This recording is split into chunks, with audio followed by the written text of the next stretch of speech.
I think it's really interesting to see how just becoming a mom shapes our aspirations in various ways and makes it, I think, much richer, if I might say so.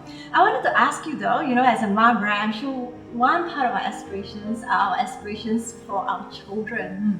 I mean, we are, after all, raising the next generation of moms or dads. My aspirations for my kids is to be not just happy and healthy, but to be kind and confident, right? So I feel that with these 4 attributes, they can not just take on the world alone, but they can take on the world together with the rest.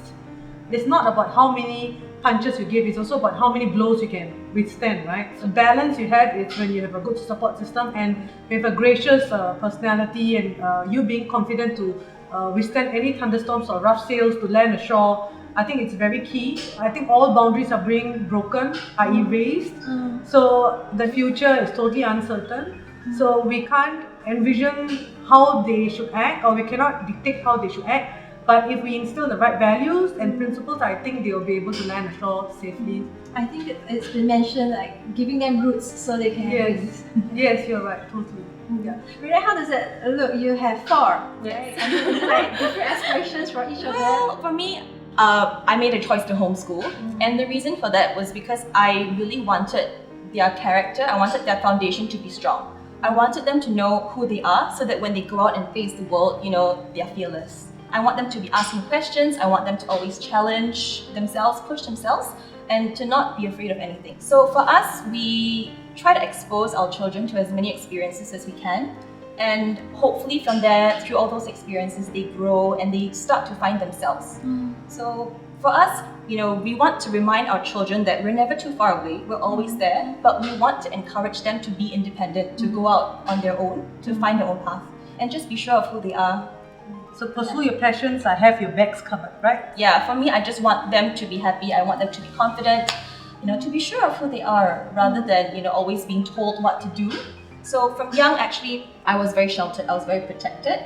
I wasn't allowed to go out, I wasn't allowed to do things. So other girls, I know they had ballet class, they had swimming lessons, piano, I had none. I guess at the end of the day, through my experiences, it kind of shaped my parenting style. And my husband and I kind of agree that what we want for our children is for them to, be confident, be exposed to different experiences. So through the way we parent, we hope that for them, they find their own individual personalities, because really the 4 of them, they all have 4 different characters. There's no hard and fast rule for how to parent. But I think for us, I would say, because Mark and I mean, at the end of the day, we're all kind of just combinations of our childhood and our experiences, right?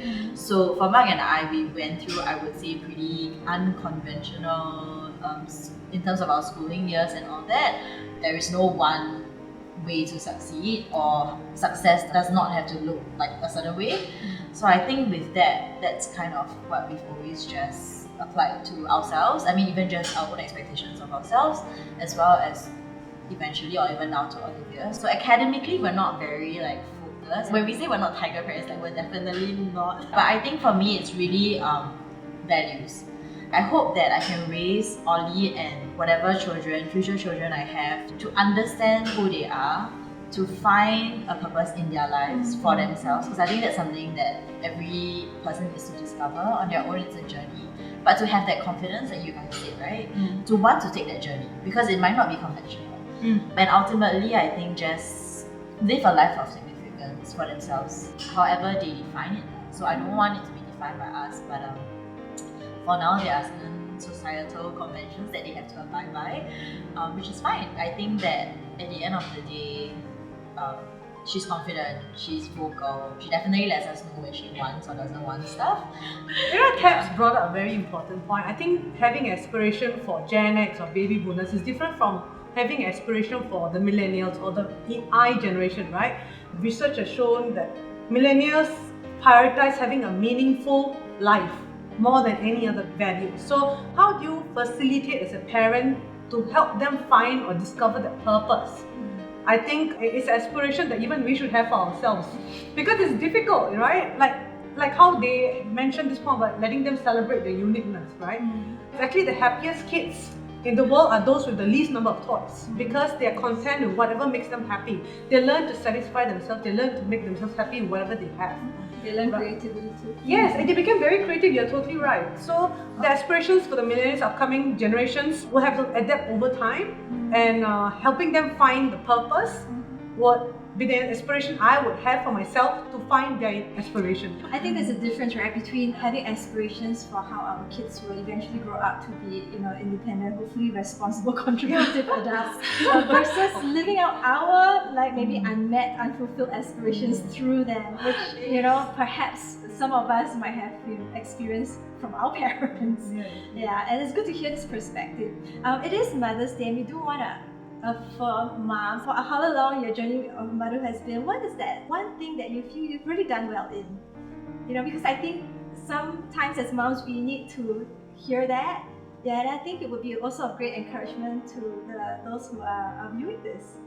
I think my motherhood journey was a very rough sail for me, with my kid having chronic eczema. So my length of motherhood journey coincides with the length of the battle I had with the eczema, right? So I think I've done well in the stage that I think I won the battle against eczema for my child.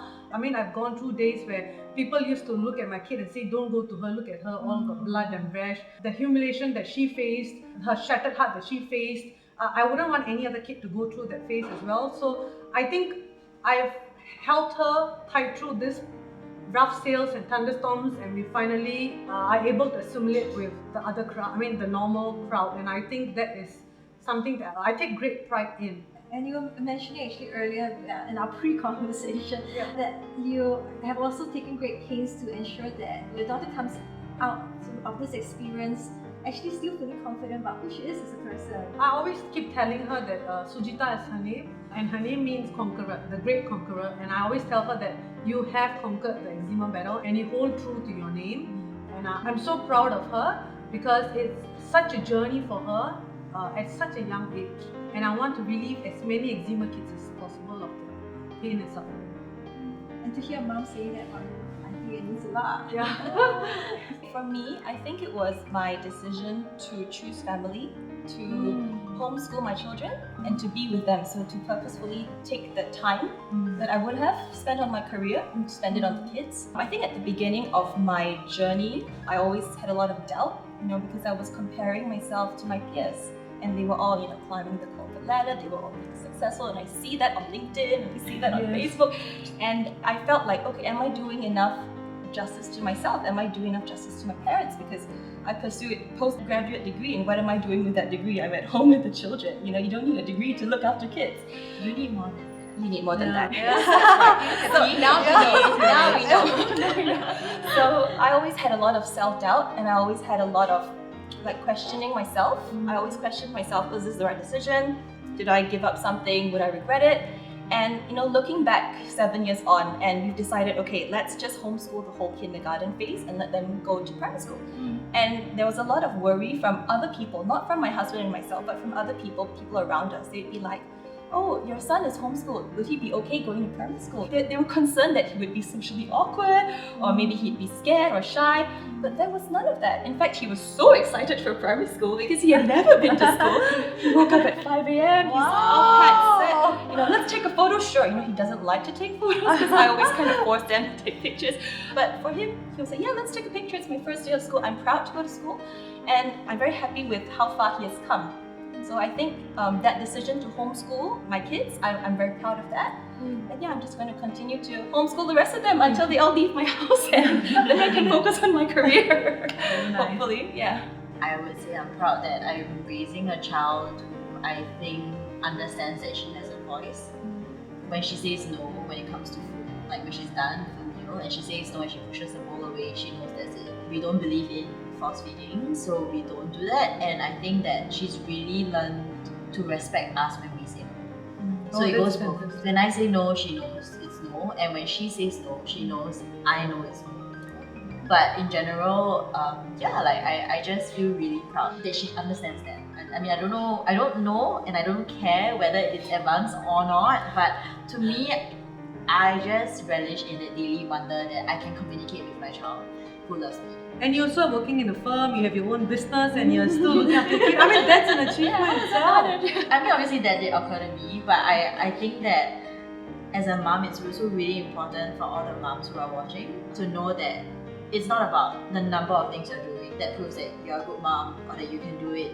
Whether you only did one thing today, one thing well, whether it was just your kids smiling at you today or giving you a hug, like that, you are still a good mom. So I didn't want to focus on all the things that I was doing because I don't think that makes me a good mom. Like even if I removed my work and my job and the bridal studio, I would like to believe that I'm still the same mom for Ollie regardless. Yeah. And I think that's the special thing about being a mom, right? That, you know, as a mom, we hold so many different roles, and there's so many ways to be a great mom.